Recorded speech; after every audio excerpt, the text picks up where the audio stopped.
Hello everyone. In this video I will show you how to apply for an HSBC overdraft. Start by opening the HSBC mobile app on your phone. Once you are logged in, take a moment to make sure you are on the main dashboard where your account details are visible. Next, look for the account management section.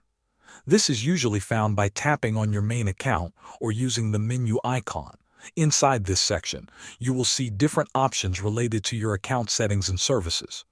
Scroll through the list until you find the overdraft section. When you see the overdraft option, tap on it to open more details. Here, you should find information about overdraft services, including eligibility and terms. Look for a button or link that says Apply for Overdraft.